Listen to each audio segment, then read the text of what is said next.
बिस्मिल्लाहिर्रहमानिर्रहीम। अच्छा, तो बच्चों ये हम पढ़ रहे हैं चैप्टर नंबर 2। इसमें हम पढ़ रहेंगे न्यूमेरिकल नंबर 5। न्यूमेरिकल नंबर 5 आप बुक में देख लें। बुक में क्या है? Vector F having magnitude 5.5 Newton makes 10 degree angle with the X axis and vector r with magnitude 4.3 meter makes 80 degree with the x-axis. What is the magnitude of their dot and cross product? अच्छा, magnitude of dot and cross product मालूम करना है। तो एक vector है f और दूसरा vector है r। वेक्टर f कितना है? वेक्टर f है 5.5 Newton. 5.5 Newton makes 10 degree with the x-axis। और ये दूसरा है r कितना है? 4.3 metre. 4.3 metre makes 80 degree with the X axis. अच्छा, तो एक वेक्टर है एफ, वो 10 डिग्री एंगल बना रहा है, और एक वेक्टर है आर और वो 80 डिग्री बना रहा है एक्स एक्सिस के साथ। तो ये देखिए, एक 10 डिग्री बना रहा है, दूसरा 80 डिग्री बना रहा है। तो डॉट प्रोडक्ट मालूम करना है, क्रॉस प्रोडक्ट का मैग्नीट्यूड मालूम करना है। तो याद रखिए, जब भी हम डॉट या क्रॉस की बात करेंगे तो डॉट और क्रॉस के दरमियान जो एंगल होता है वो वेक्टर्स के दरमियान में एंगल होता है। तो अगर आप देख लें, एक्स एक्स के साथ एक बना रहा है 10, दूसरा एक्स एक्स के साथ बना रहा है 80, तो इनके दरमियान में एंगल हुआ 70 डिग्री। यानी 80 से ये 10 माइनस करो तो यह आ जाएगा 70 डिग्री इनके दरमियान एंगल हुआ। अच्छा, तो अब इनके दरमियान डॉट मालूम करो शाबा। F dot R is equal to F R cos theta. F कितना है? 5.5। आर कितना है? 4.3। और एंगल कितना है? 70 डिग्री। तो डॉट प्रोडक्ट आ जाएगा, डॉट प्रोडक्ट कैलकुलेटर से आ जाएगा 8.04 न्यूटन मीटर। 8.04 न्यूटन मीटर इसका आ जाएगा डॉट प्रोडक्ट। अब हमने इसका मालूम करना है क्रॉस प्रोडक्ट। तो cross product F dot F cross R is equal to F R sine theta. अच्छा, तो ये हमने मैग्नीट्यूड मालूम करना है, तो डायरेक्शन की बात नहीं करते। अच्छा, अब इसमें पुट कर दो, एफ है 5.5 और ये है 4.3 और साइन 70 डिग्री, तो ये आ जाएगा 22.2 newton. 22.2 newton metre. That is the correct answer for the cross magnitude of cross product. अच्छा, अब हम आ जाते हैं न्यूमेरिकल नंबर 6। न्यूमेरिकल नंबर 6 में कह रहे हैं कि the magnitude of dot product and cross product of two vectors are 10.4 and 6 respectively. Find the angle between the vectors. अच्छा, तो magnitude of dot product given है, वो है 10.4। ये 10.4 असल में 6√3 से आता है। अच्छा, तो आप इसको 6√3 भी कह सकते हैं। पुराने बुक में गिवन था 6√3, नए बुक में गिवन है 10.4, तो दोनों एक ही बात है, इन दोनों में कोई फ़र्क नहीं है। अच्छा, तो अब magnitude of cross product given है। मैग्नीट्यूड ऑफ क्रॉस प्रोडक्ट हमारे पास है, वो है 6। मैग्नीट्यूड ऑफ क्रॉस प्रोडक्ट है 6। अच्छा, तो हम पढ़ रहे हैं numerical number 6। Numerical number 6 of chapter number 2। ये हमारे पास है डॉट प्रोडक्ट का मैग्नीट्यूड गिवन है 10.4, या पुराने बुक में ये गिवन था 6√3, नए बुक में ये 10.4 है। और 10.4 और 6√3 इक्वल है। अच्छा, कैलकुलेटर से अगर आप इसको कैलकुलेट करें तो ये आएगा। और क्रॉस प्रोडक्ट का मैग्नीट्यूड गिवन है 6। तो कह रहे हैं कि एंगल बिटवीन द वेक्टर्स मालूम करो। तो एंगल्स बिटवीन द वेक्टर मालूम करते हैं। तो इस तरह करो कि ये क्रॉस प्रोडक्ट और ये डॉट प्रोडक्ट, ये दोनों डिवाइड करो शाबा। ये क्रॉस प्रोडक्ट का मैग्नीट्यूड और डॉट प्रोडक्ट का मैग्नीट्यूड आपस में क्या करो? डिवाइड। तो ये 6 और 6 क्या हो जाएगा? कैंसल्ड। तो यह आ जाएगा a क्रॉस b बराबर है ए बी साइन थीटा और a डॉट b बराबर है ए बी कॉस थीटा, और यह आ जाएगा 1/√3। तो A B cancelled out, sine by cos tangent theta, तो यह आ जाएगा 1/√3। टेंजेंट और जाएगा, क्या हो जाएगा? इनवर्स। ये हो जाएगा टेंजेंट इनवर्स, और tangent inverse 1/√3। 30 degree is the correct answer. अच्छा, अगर आप इधर 6√3 पुट नहीं करते तो 10.4 पुट करो, रिजल्ट इंशाल्लाह सेम आएगा, कोई फर्क इसमें से नहीं होगा।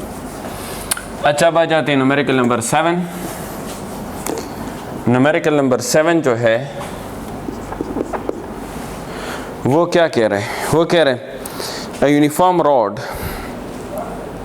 1 meter long with 6 Newton weight can be supported in a horizontal position on a sharp edge with a weight of 10 Newton and 15 Newton suspended from its ends.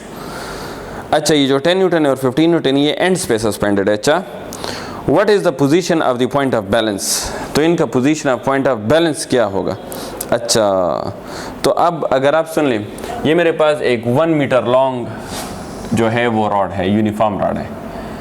तो एक वेट सस्पेंडेड है W1 और एक वेट सस्पेंडेड है W2.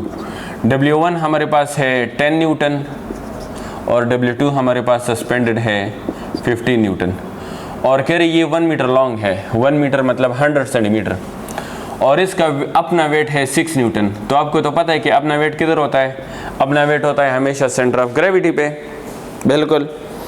तो ये कह रहे हैं कि what will be the point of balance, what is the position of the point of balance.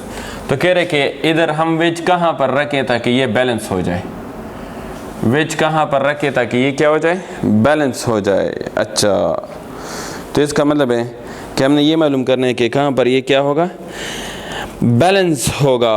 अच्छा, तो अब हमने मालूम करना है कि कहाँ पर ये बैलेंस होगा. अच्छा, इस तरफ जो है, इस तरफ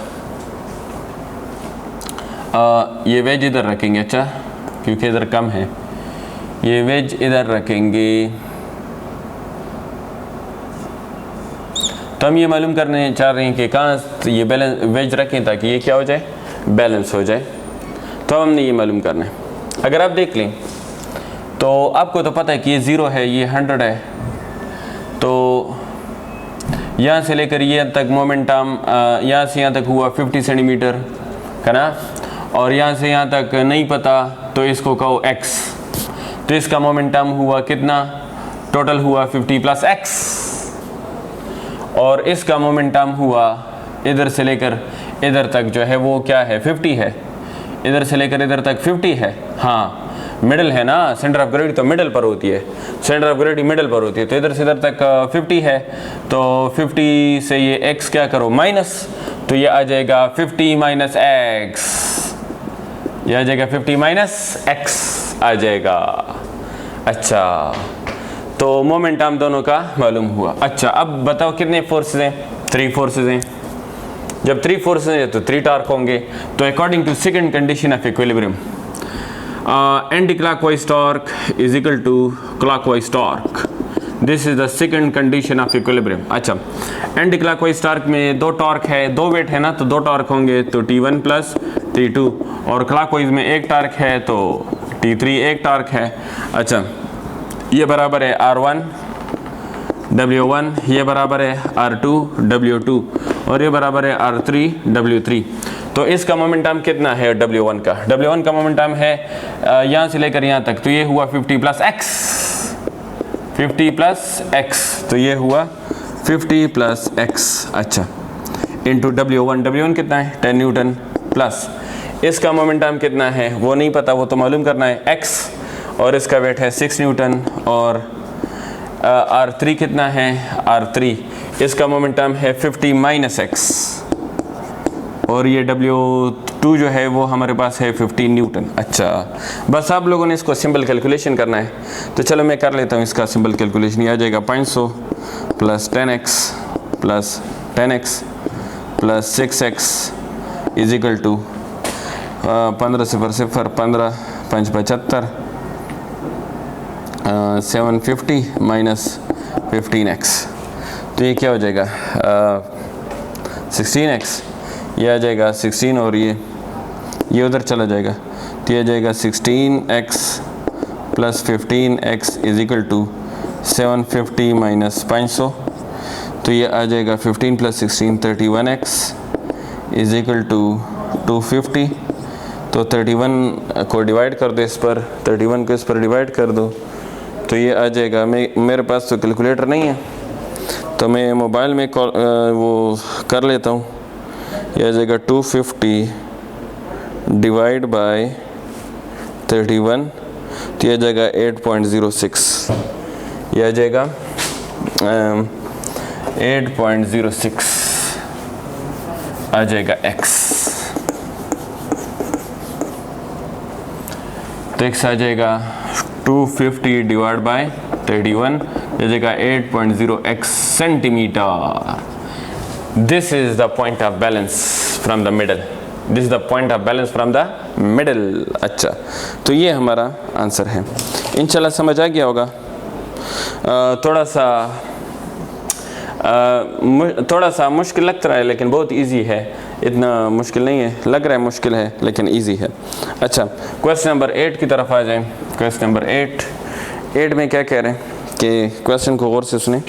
A 4 meter long uniform ladder with a weight of 120 Newton leans against a wall, making 70 degree above a cement floor as shown in figure. Assuming that this wall is frictionless but the floor is not. Wall friction है लेकिन floor नहीं है. Determine the force exerted on the ladder by the floor and by the wall. अच्छा, तो suppose ये हमारे पास एक wall है, ये हमारे पास एक फ्रैक्शनल ग्राउंड है और ये हमारे पास एक लैडर है। तो ये जो लैडर है, ये लैडर ये 4 मीटर लॉन्ग है, 4 मीटर लॉन्ग है और ये इसका सेंटर ऑफ ग्रेविटी, और सेंटर ऑफ ग्रेविटी पर इसका क्या होता है, वेट होता है। तो इसका वेट गिवन है 120 न्यूटन, 120 न्यूटन इसका क्या गिवन है, वेट गिवन है।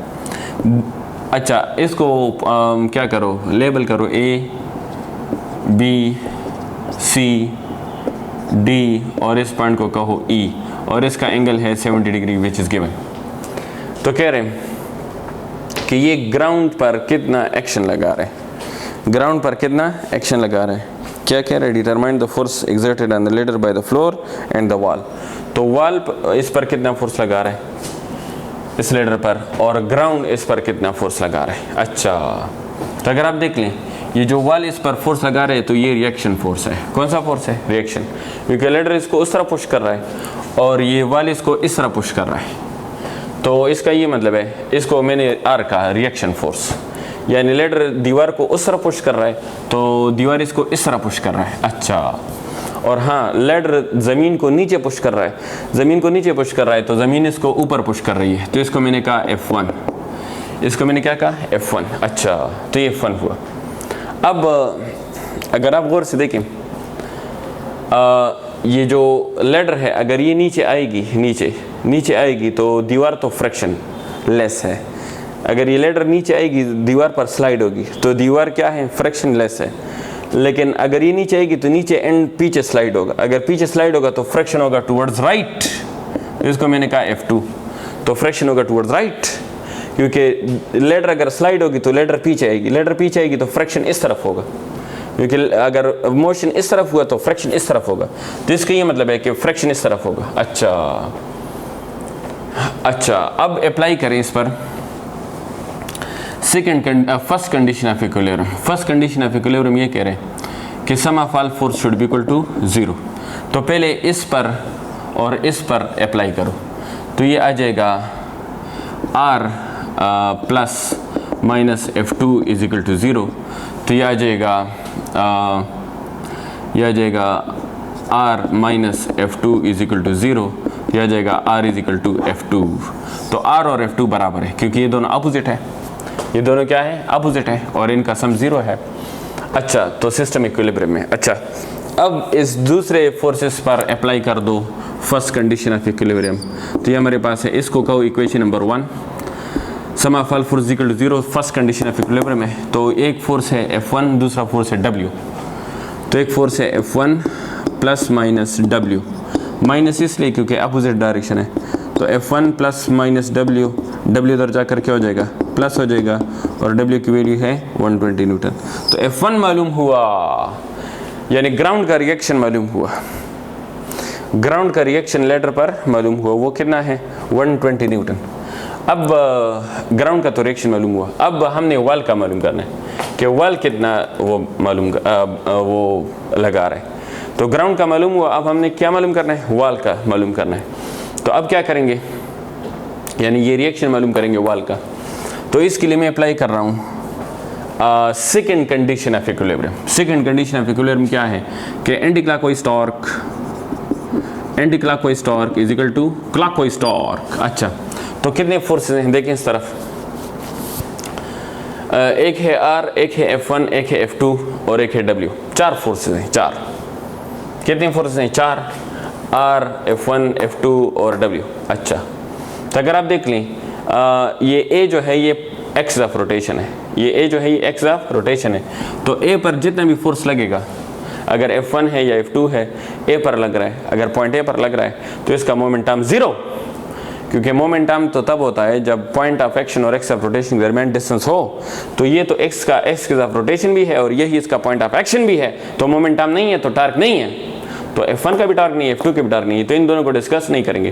तो हम 2 फोर्स बच गए, एक W और एक R, तो इन दोनों का टार्क मालूम करते हैं। तो अगर मैंने सपोज करें कि R को खींचा इस तरफ, अगर मैंने R को खींचा इस तरफ, तो इसका टार्क होगा एंटी क्लॉकवाइज। तो इसको मैंने कहा R1 is equal to R2 into W। अच्छा, तो इसका टार्क एंटी क्लॉकवाइज और इसका टार्क क्लॉकवाइज। अच्छा, तो अब इस तरह कर रहा हूँ कि मैं मैक्सिमम टार्क की बात कर रहा हूँ। तो मैक्सिमम टार्क कब होगा? जब एंगल 90 होगा। तो R के साथ 90 एंगल पर ये BC है, R के साथ 90 एंगल पर क्या है? BC है, हाँ ना, दोनों का आपस में 90 एंगल बना रहा है। तो R का 90 एंगल BC है, तो मैंने मोमेंटम BC लिया। क्यों BC लिया? ताकि मैक्सिमम टार्क आ जाए। अच्छा, और ये जो W है इसका परपेंडिकुलर पॉइंट जो है ये AE है, तो मैंने इसका AE लिया। परपेंडिकुलर क्यों लिया? क्योंकि मैक्सिमम टार्क में डिस्कस करना चाह रहा हूँ। तो चलो W लिख लो, फिलहाल 120 पुट ना करो, W लिख लो। तो इसको मैंने कहा इक्वेशन नंबर 2, इसको मैंने इक्वेशन नंबर 2 का। क्यों इक्वेशन नंबर 2 का? क्योंकि रियल में R का मोमेंटम BC नहीं है। मोमेंटम की डेफिनेशन तो आपको पता है, मोमेंटम की डेफिनेशन है जहाँ पर हम फोर्स लगाते हैं पॉइंट ऑफ एक्शन और एक्स ऑफ रोटेशन के दरमियान डिस्टेंस को कहते हैं मोमेंटम, यानी A और C के दरमियान जो डिस्टेंस है इसको कहते हैं मोमेंटम। तो A और C के दरमियान जो डिस्टेंस है इसको मोमेंटम कहते हैं। तो और मैंने क्या लिखा है? BC। गलत है। अगर W को देखें, W का पॉइंट ऑफ एक्शन ये है सेंटर ऑफ ग्रेविटी पर, और ये एक्स ऑफ रोटेशन है, तो पॉइंट ऑफ एक्शन और एक्स ऑफ रोटेशन के दरमियान डिस्टेंस हुआ AD, तो मोमेंटम हुआ AD, और मैंने लिखा है AE। गलत है। तो अब इस गलती को सही करते हैं कि इसमें मसला क्या हुआ है। तो चलो इस तरह करो कि ट्रायंगल सपोज करो, ट्रायंगल कौन सा? इसमें ट्रायंगल सपोज करो, ट्रायंगल बड़ा वाला ABC, बड़ा वाला ट्रायंगल।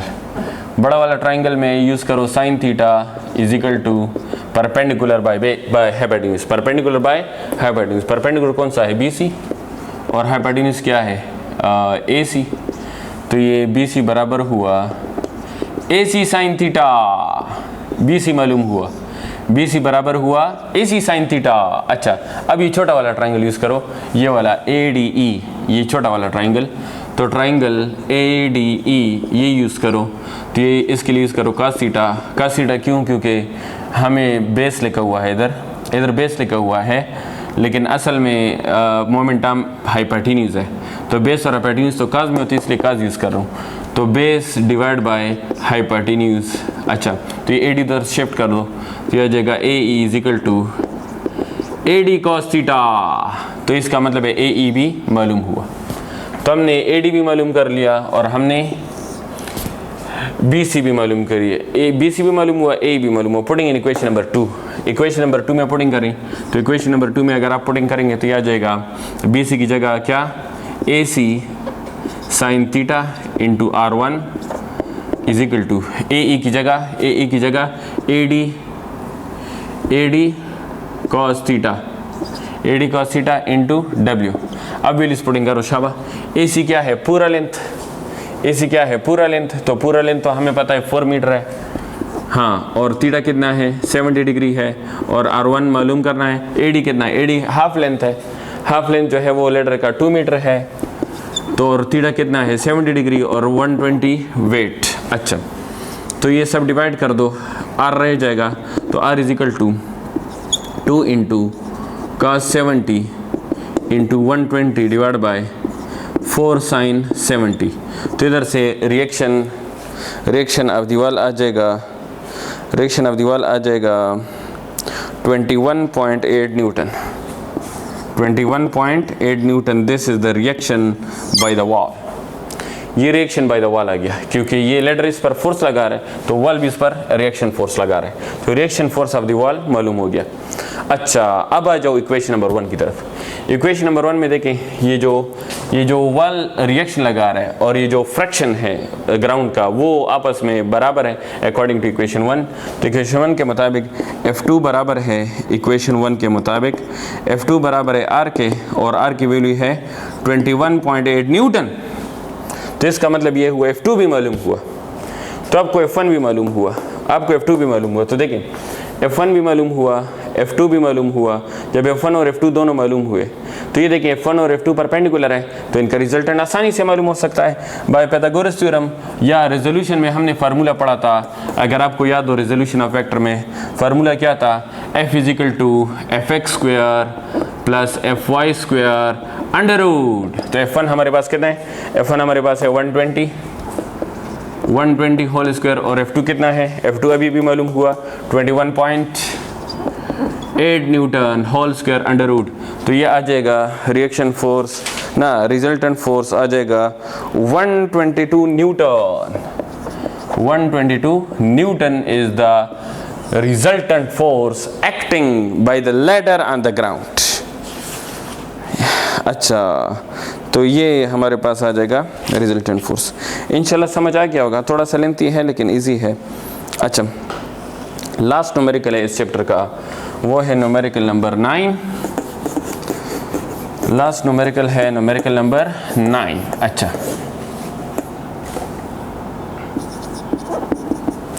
न्यूमेरिकल नंबर 9 में कह रहा है कि ये बुक को देखें आप लोग।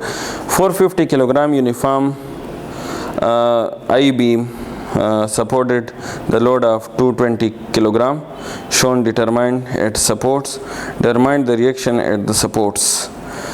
reaction by the supports मालूम करना है।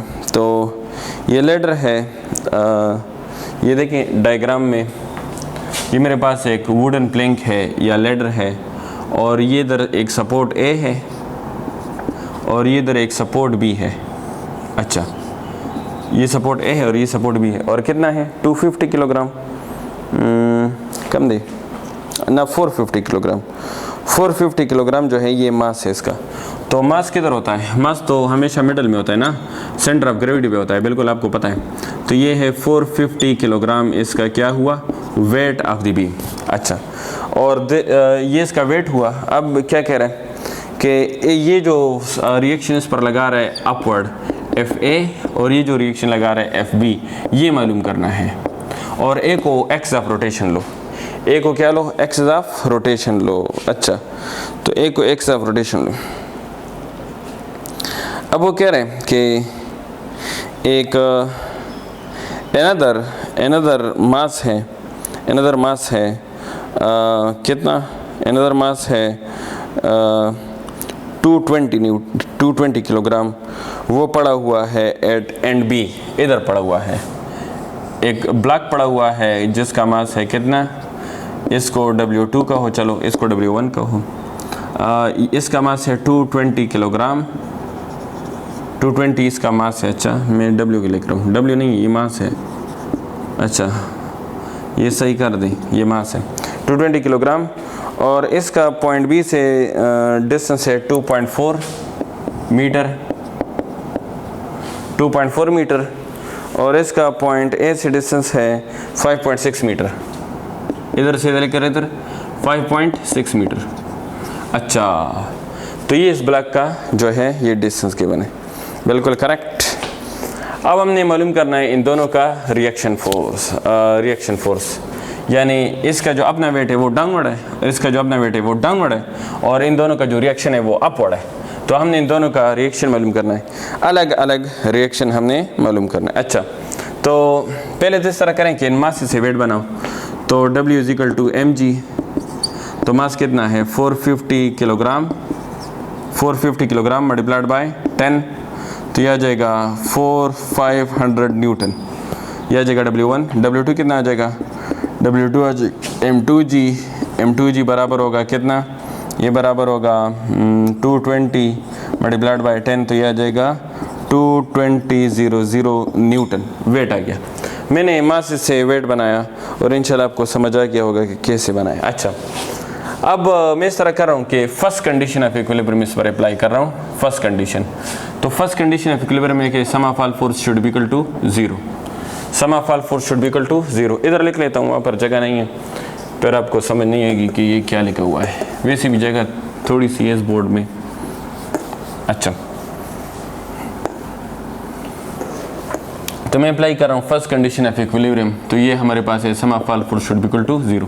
सो how many force there are, तो इधर तो 4 फोर्सेज हैं, 2 वेट डाउनवर्ड है और 2 रिएक्शन अपवर्ड है, तो देयर आर 4 फोर्सेज।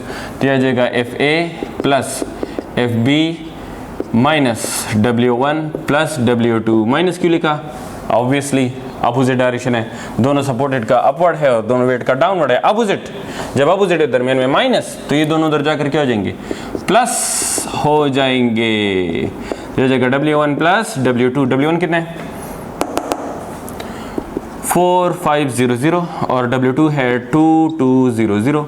यह जाएगा 6566 इस तरह कुछ आ जाएगा न्यूटन। चलो मैं प्लस कर देता हूँ खुद ब खुद, बुक से नहीं देखता। तो यह आ जाएगा 0076 Newton. This is the total reaction by the both forces. लेकिन टोटल रिएक्शन तो नहीं मालूम करना, इसको इक्वेशन में कहो, टोटल रिएक्शन तो नहीं मालूम करना, हमने इसका अलग अलग रिएक्शन मालूम करना है। क्या मालूम करना है, अलग अलग रिएक्शन। अच्छा, जब अलग अलग रिएक्शन मालूम करना है तो फिर क्या करेंगे, तो फिर अप्लाई कर दो second condition of equilibrium. Second condition of equilibrium क्या कह रहा है कि anti clockwise torque is equal to clockwise torque. This is the second condition of equilibrium. So how many forces there are? 4 forces. कौन से? FA, FB, W1, W2. There are 4 forces. अगर 4 forces हैं तो फिर 4 टार्क होंगे। लेकिन point A is the axis of rotation. अगर point A axis of rotation है तो इधर मोमेंटम 0 होगा। अगर मोमेंटम 0 होगा तो इसका टार्क नहीं होगा, तो FA का टार्क नहीं होगा। अच्छा, FA का टार्क 0। कितने बज गए, 3 बज गए, ये वाला और ये वाला। अच्छा, तो अब अगर मैं पॉइंट ए को एक्स ऑफ रोटेशन सपोज करूँ और इसको खींचूँ तो ये प्रोड्यूस करेगा एंटी क्लॉकवाइज टॉर्क, और इन दोनों को खींचूंगा तो ये प्रोड्यूस करेंगे क्लॉकवाइज टॉर्क। अच्छा, तो इसका टार्क एंटी क्लॉकवाइज है और इन दोनों का क्लॉकवाइज। अच्छा, तो लिख लो कि T1 इज इक्वल टू या T is equal to T1 plus T2। तो यह आ जाएगा R इंटू W या R इंटू FB, और इसका लिख लो R1 W1 और इसका लिख लो R2 W2। तो इसका मोमेंटम कितना है FB का? FB का तो मोमेंटम पूरा का पूरा है, पूरा का पूरा लेंथ कितना है, ये 5.6 और 2.4 को ऐड कर दो, 5.6 और 2.4 को ऐड कर दो, टोटल लेंथ कितना आ जाएगा, ये आ जाएगा 5.6 और ये 10, 0 आ जाएगा, 0 इधर आ जाएगा, 6 + 2 8, यह आ जाएगा 8 metre. 8 metre is the total length. और FB कितना है ये तो मालूम करना है, और ये R1 कितना है, R1 गिवन है, R1 इसका मोमेंटम गिवन है, इसका मोमेंटम है 4 मीटर, क्योंकि टोटल तो 8 है ना, तो सेंटर ऑफ ग्रेविटी तो मिडल में होती है, तो यह आ जाएगा 4 मीटर। और W1 है 450 न्यूटन प्लस R2 कितना है, R2 का मतलब है कि इसका मोमेंटम, तो इसका मोमेंटम भी गिवन है 5.6, इसका मोमेंटम गिवन है 5.6, और W2 कितना है, यह आ जाएगा 2200। तो इधर से FB कैलकुलेटर से आ जाएगा, कैलकुलेटर से मैं डायरेक्ट लिख लेता हूँ, डायरेक्ट आंसर आ जाएगा, ये आ जाएगा 380 समथिंग आ जाएगा, 380 समथिंग आ जाएगा, इस तरह कुछ। अच्छा, 380 ना 3800 आ जाएगा, 3800 समथिंग आ जाएगा, इस तरह कुछ आंसर आ जाएगा। क्योंकि मैंने इधर 9.8 मल्टीप्लाई नहीं किया था, तो बुक का आंसर और मेरा आंसर थोड़ा सा फ़र्क आ रहा है। आप इधर 10 की बजाय 9.8 मल्टीप्लाई करो तो इसमें थोड़ी बहुत वो आंसर में मसला होगा। अच्छा, तो ये FB मालूम हुआ, तो FB मालूम हुआ तो इक्वेशन 1 में पुटिंग करें, इक्वेशन 1 में क्या करें, पुटिंग करें, तो यह आ जाएगा क्या, देखें इक्वेशन 1 क्या है, इक्वेशन 1 है FA plus FB is equal to 6700 newton. तो FB मालूम हुआ तो इधर पुटिंग करनी, तो FA is equal to plus 3800 is equal to 6700। ये उधर जाकर क्या हो जाएगा माइनस, तो ये इधर से माइनस करें तो पता नहीं क्या आ जाएगा, यह जाएगा 0, यह जाएगा 0, यह जाएगा 17 से 8 गया तो 17 से 8 गया तो 9, और यह जाएगा 5 से 3 गया तो 2, तो 2900 न्यूटन आ जाएगा, 2900 न्यूटन FA आ जाएगा। तो दोनों का हमने अलग अलग मालूम कर लिया। इंशाल्लाह क्लियर हो गया होगा, कोई मसला नहीं हुआ होगा, बहुत इजी है। अच्छा, अब इसके बाद आ जाते हैं किसके पास, कंसेप्चुअल क्वेश्चंस के पास। कंसेप्चुअल क्वेश्चन निकालें। Conceptual question number 1।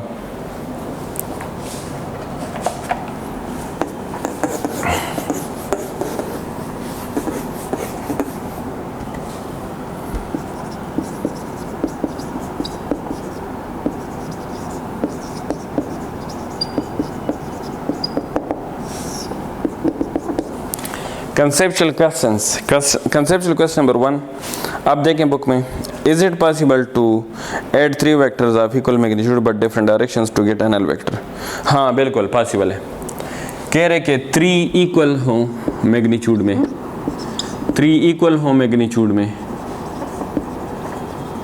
और इनका डिफरेंट डायरेक्शन हो, डिफरेंट क्या हो, डायरेक्शन हो, तो इनका रिजल्टेंट 0 आ सकता है कि नहीं, ये क्वेश्चन है। तो the answer is yes, the answer is yes, क्योंकि अगर हमारे पास एक वेक्टर है 10 न्यूटन, दूसरा वेक्टर है 10 न्यूटन और तीसरा वेक्टर है 10 न्यूटन, हमने इन सब को आइसोसेलेस ना इक्विलेटरल ट्राइंगल में हमने इनको अरेंज किया। जब हमने इसको अरेंज किया तो फाइनल वेक्टर का जो हेड है वो पहले वेक्टर के टेल के साथ आ गया, तो इन सब का रिजल्टेंट 0 आ गया। तो रिजल्टेंट 0 आ सकता है अगर हम तीनों को अरेंज कर दें इन द इक्विलेटरल ट्राइंगल, तो फिर रिजल्टेंट 0 आएगा। अच्छा, क्वेश्चन नंबर 2। क्वेश्चन नंबर 2 क्या कह रहे हैं कि हमारे पास आप लोग क्वेश्चन बुक को देखें, क्वेश्चन को देखें। The magnitude of 3 vectors 2 metre, 3 metre and 5 metre respectively. The directions at your disposal, can these 3 vectors be added to yield 0? Illustrate with the diagram. Illustrate with the diagram. अच्छा, तो ये कह रहा है कि इनका रिजल्टेंट 0 आ सकता है कि नहीं आ सकता। तो आप इसको डायग्राम से क्या करो, वो शो करो। तो डायग्राम से अगर हम इसको शो करें तो फिर भी इसका रिजल्टेंट 0 आ सकता है। अब इनका मैग्नीट्यूड डिफरेंट है, लेकिन जब मैग्नीट्यूड डिफरेंट है तो अब हमने इसको ऐसे ट्रायंगल में अरेंज करना है कि इसका रिजल्टेंट क्या आ जाए, 0 आ जाए। अच्छा, तो अब हमने इस तरह करना है कि अगर आप देख लें क्वेश्चन नंबर 2, एक vector with the unit vector I, J and K. Listen, a vector whose magnitude is equal to 1 is called unit vector. We know that. What is I, J, K? These are unit vectors, remember. And what is the unit vector whose magnitude is 1?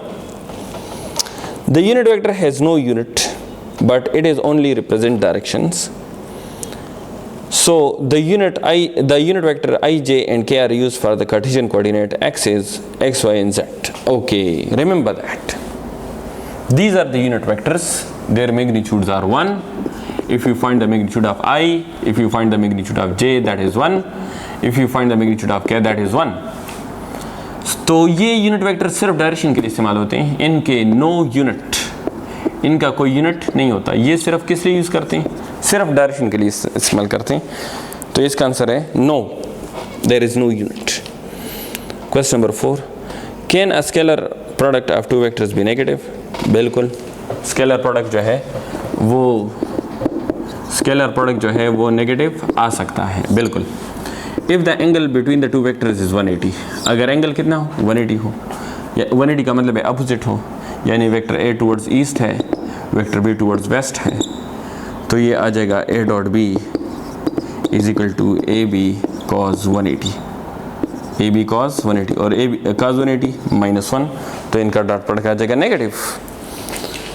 ये हमारे पास था conceptual question number 4। अच्छा, अब हम आ जाते हैं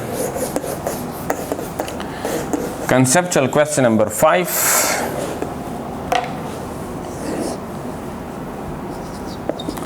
conceptual question number 5 की तरफ आ जाते हैं। कह रहे कि vector A and vector B are two non zero vectors, बिल्कुल नॉन जीरो है। How can be their scalar product be zero, how can their vector product be zero. तो कह रहे कि इनका स्केलर प्रोडक्ट कैसे जीरो होगा और इनका वेक्टर प्रोडक्ट कैसे जीरो होगा। तो देखिए, कह रहे कि vector A is non zero, non zero का मतलब नल वेक्टर नहीं है, मतलब इनका मैग्नीट्यूड कुछ ना कुछ है। तो कह रहे कि डॉट प्रोडक्ट कैसे ज़ीरो आएगा, डॉट प्रोडक्ट कैसे ज़ीरो आएगा और क्रॉस प्रोडक्ट कैसे ज़ीरो आएगा, ये क्वेश्चन है। अच्छा, तो चलो पहले डॉट प्रोडक्ट की बात करते हैं। डॉट प्रोडक्ट बराबर है A dot B zero, A dot B zero. ये कैसे ज़ीरो आएगा आप देखते हैं। तो मैंने पहले लिख लिया A dot B equal to zero. तो ए डॉट बी बराबर है A B cos theta, A B cos theta. तो ए बी को डिवाइड कर दो, जब ए बी को डिवाइड करोगे तो यह आ जाएगा 0 बाई ए बी, तो यह आ जाएगा cos theta is equal to 0 और कॉस उधर जाकर इन्वर्स हो जाएगा, तो यह आ जाएगा कॉस इन्वर्स 0 90 डिग्री। तो इसका मतलब यह है कि डॉट प्रोडक्ट 90 डिग्री पर 0 आ सकता है। अब अगर मैं क्रॉस प्रोडक्ट की बात करूं तो A cross B is equal to 0। तो ए क्रॉस बी बराबर है A B sine theta n is equal to 0। तो ए बी को डिवाइड कर दो तो यह आ जाएगा sine theta is equal to 0 by A B. तो theta is equal to sine inverse 0 और sine inverse 0 is 0 degree. Sine inverse 0 is 0 degree, या 180 भी आ सकता है, या तो इसका ये मतलब है कि या पैरेलल हो या एंटी पैरेलल हो तो डॉट क्रॉस प्रोडक्ट 0, या पैरेलल हो या एंटी पैरेलल हो तो क्रॉस प्रोडक्ट क्या आएगा 0। अच्छा, तो क्रॉस प्रोडक्ट इसका 0 आ सकता है। अच्छा, अब इसके बाद है conceptual question number 6। Conceptual question number 6 क्या कह रहे हैं आप लोग, बुक को पढ़ें। बुक में कह रहे हैं कि suppose you are given a non zero vector A, the scalar product of A with unknown vector B is 0, likewise the vector product of A with B is 0। Can you conclude about B. बिस्मिल्लाहिर्रहमानिर्रहीम। अच्छा बच्चों, तो अब short question number 6 है। आप लोग chapter number 2 निकालें और इसमें कंसेप्चुअल क्वेश्चन नंबर 6 देखें। मैं इधर से पढ़ लेता हूँ, आप लोग इसको चेक करें। Suppose you are given a non zero vector A, the scalar product of A with the unknown vector B is 0, likewise the vector product of A with the B is 0, what can you conclude about B. अच्छा, कह रहे कि ए तो non zero है, ए तो non zero है, और एक दूसरा वेक्टर है बी, उसका पता नहीं है, वो अननोन है। तो उसने गिवन है कि ए का बी के साथ भी डॉट प्रोडक्ट 0 है और ए का बी के साथ क्रॉस प्रोडक्ट भी 0 है। तो what you conclude about B, B के बारे में आपका क्या ख्याल है। अच्छा, तो याद रखें दोनों का एट द सेम टाइम 0 होना, डॉट प्रोडक्ट का और क्रॉस प्रोडक्ट का एट द सेम टाइम 0 होना, ये एंगल की बस की बात नहीं है। मतलब एंगल पर दोनों एट द सेम टाइम 0 कभी भी 0 नहीं आ सकते। अगर दोनों में 0 पुट करो तो दोनों एट द सेम टाइम 0 नहीं आ सकते। अगर दोनों में 90 पुट करो दोनों एट द सेम टाइम 0 नहीं आ सकते। तो किसी भी एंगल पर दोनों एट द सेम टाइम 0 नहीं आ सकते। तो दोनों का एक ही रीज़न हो सकता है, क्योंकि ए डॉट बी बराबर है A B, A dot B बराबर है ए बी कॉस थीटा। तो अगर इसमें मैं बी नल वेक्टर पुट करूं, यानी मैग्नीट्यूड 0, तो ए डॉट बी 0। और इसी तरह अगर ए क्रॉस बी है, ए क्रॉस बी बराबर है A B sine theta N. तो अगर इसमें मैं अगर बी नल वेक्टर पुट करूं तो फिर भी इससे आ जाएगा नल वेक्टर 0। तो दोनों एट द सेम टाइम 0 तब आ सकते हैं अगर बी क्या हुआ, नल वेक्टर। तो इससे ये पता लगा कि बी नल वेक्टर है, इसलिए दोनों का डॉट प्रोडक्ट और क्रॉस प्रोडक्ट 0 आ रहा है। अच्छा, ये हमारे पास शॉर्ट क्वेश्चन नंबर 6। अब है short question number 7। Why a particle experience only one force can not be in equilibrium. Okay, अगर इस बॉडी पर वन फोर्स है 10 न्यूटन, तो इस पर नेट फोर्स है, नेट फोर्स 10 न्यूटन। तो अगर नेट फोर्स है 10 न्यूटन, तो according to Newton second law इसमें एक्सेलरेशन भी होगा, बिल्कुल। और अगर एक्सेलरेशन होगा तो it will not be in equilibrium, equilibrium में नहीं हो सकता। तो इक्विलिब्रियम के लिए for equilibrium there should be minimum 2 equal magnitude, 2 equal magnitude पूरा लिख लेता हूँ। सपोज एक हमारे पास है 10 न्यूटन टुवर्ड्स राइट, एक है 10 न्यूटन टुवर्ड्स लेफ्ट। तो ये दोनों एक्सरे को कैंसिल करेंगे तो नेट फोर्स 0, नेट फोर्स 0 तो net acceleration 0। So this body will be in equilibrium.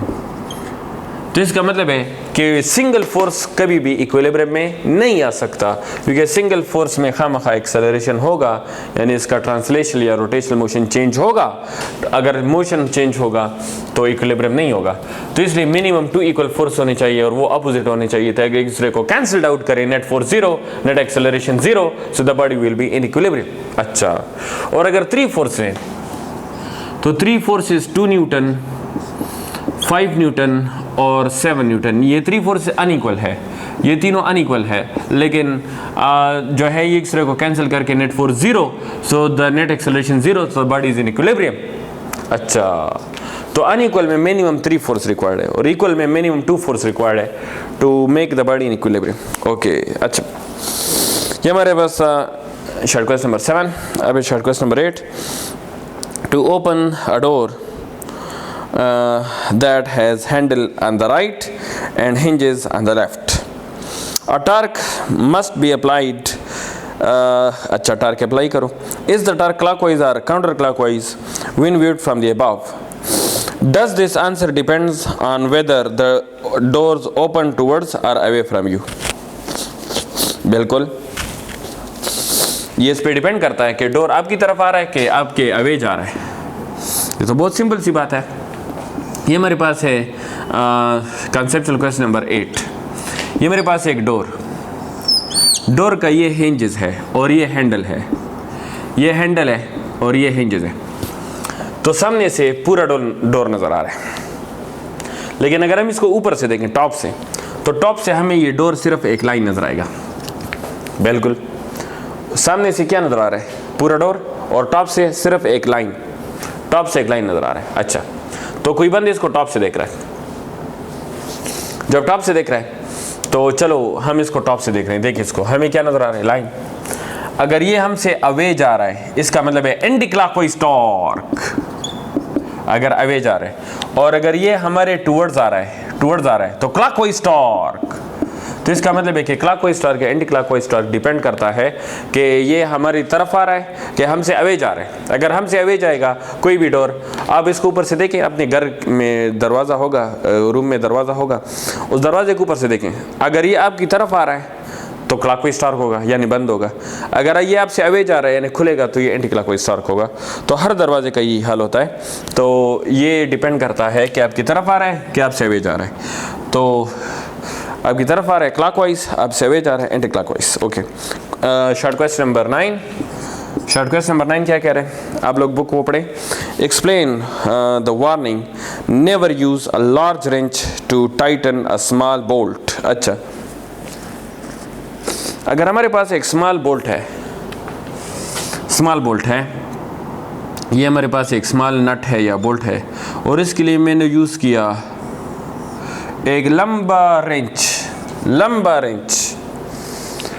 तो आपको तो पता है कि टार्क बराबर होता है आर एफ के, है ना? तो ये आर डिवाइड कर दो तो यह आ जाएगा F is equal to T by R. तो एफ और आर इनवर्स है। तो जितना मोमेंट, अगर फोर्स इधर लगाओ तो मोमेंटम यहाँ से लेकर यहाँ तक लंबा मोमेंटम, एक्स ऑफ रोटेशन से पॉइंट ऑफ एक्शन तक बहुत बड़ा मोमेंटम, बहुत बड़ा। तो अगर मोमेंटम बहुत बड़ा होगा तो फोर्स स्मॉल रिक्वायर्ड होगा। तो स्मॉल फोर्स से भी इसमें टार्क आसानी से प्रोड्यूस हो सकता है।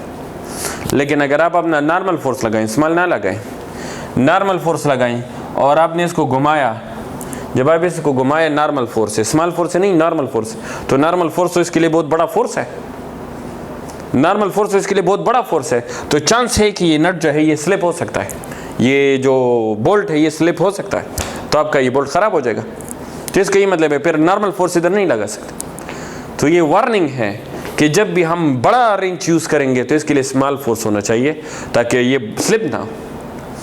तो इसका ये मतलब है कि इतना बड़ा रेंच लाने की ज़रूरत नहीं है, हम स्मॉल रेंच लाएंगे, स्मॉल रेंच स्क्रू रेंच लाएंगे तो उससे हम नॉर्मल फोर्स से टार्क आसानी से पैदा कर सकते हैं। बड़ा रेंच यूज़ करने की ज़रूरत नहीं है क्योंकि बड़ा रेंज में मोमेंट आर्म बहुत बड़ा होता है, मोमेंट आर्म बहुत बड़ा होता है तो स्मॉल फोर्स रिक्वायर्ड होगा और नॉर्मल फोर्स से वो ख़राब हो जाएगा। अच्छा, लास्ट कंसेप्चुअल क्वेश्चन है, कंसेप्चुअल क्वेश्चन नंबर 10।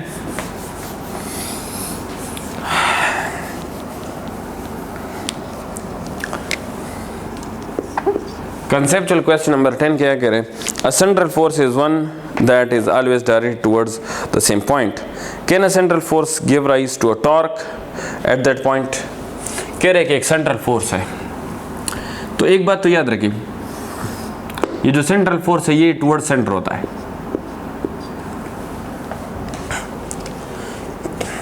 तो अगर ये टुवर्ड सेंटर होता है और ये सेंटर पर एक्ट करता है तो मोमेंटम तो जीरो हुआ, क्योंकि यही एक्स ऑफ रोटेशन और ये पॉइंट ऑफ एक्शन है, तो एक्स ऑफ रोटेशन और पॉइंट ऑफ एक्शन सेम ही है, तो इनके दरमियान डिस्टेंस नहीं है, तो मोमेंटम जीरो हुआ। और अगर मोमेंटम जीरो हुआ तो टॉर्क जीरो हुआ।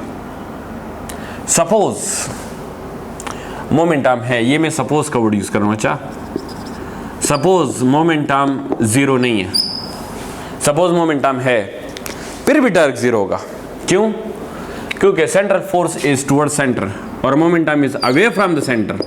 तो अगर momentum is away from centre तो आपको तो पता है कि इनके दरमियान एंगल कितना बना, इसके दरमियान एंगल बना वो 180, तो टार्क में पुट कर दो 180 एंगल, क्योंकि फोर्स है टुवर्ड सेंटर और मोमेंटम है अवे फ्रॉम सेंटर, तो एंगल कितना बना 180 और साइन 180 जीरो, तो नो टॉर्क, तो टार्क फिर भी जीरो होगा।